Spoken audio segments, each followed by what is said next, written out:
Partai Golkar dan Partai Gerindra Banten secara formal melakukan pertemuan tertutup di salah satu hotel daerah Kota Serang, Rabu 24 April 2024.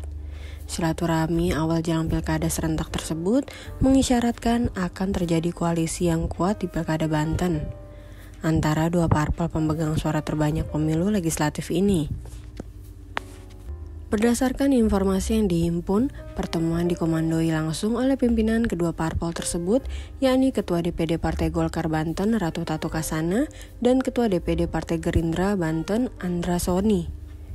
Menurut Tatu, pertemuan dengan Gerindra merupakan proses komunikasi politik yang harus dilakukan oleh Golkar Banten untuk menentukan arah koalisi di pilkada provinsi dan 8 kabupaten atau kota.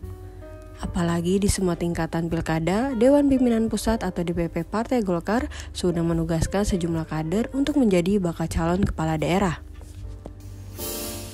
Dikatakan Tatu, komunikasi politik dengan Gerindra cukup mudah dilakukan, karena dalam koalisi Indonesia Maju, Golkar, Gerindra, serta sejumlah partai politik lainnya telah memenangkan pasangan calon presiden dan wakil presiden Prabowo Subianto, Gibran Rakabuming Raka.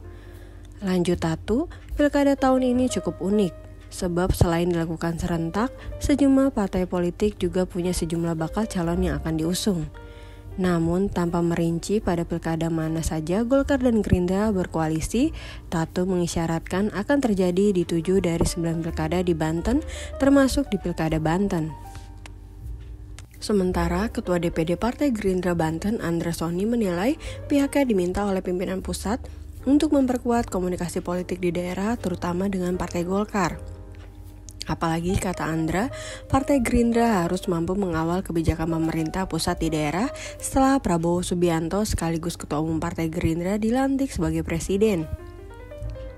Golkar maupun Gerindra belum membicarakan komposisi koalisi maupun bakal calon kepala daerah yang akan diusung. Diketahui jika koalisi terjadi di pilkada Banten, maka Golkar bersama Gerindra bisa langsung mengusung pasangan calon gubernur dan wakil gubernur. Dari syarat 20 kursi untuk mengusung calon gubernur dan wakil gubernur masing-masing sama, yakni memiliki 14 kursi di DPRD Banten. Jika ditotal, kedua partai politik ini punya modal 28 kursi dan sudah cukup melaju mulus pada pencalonan pilkada Banten. Partai Golkar sendiri untuk pilkada Provinsi Banten sudah memberi penugasan kepada Airen Amidiani atau mantan wali kota Tangerang Selatan.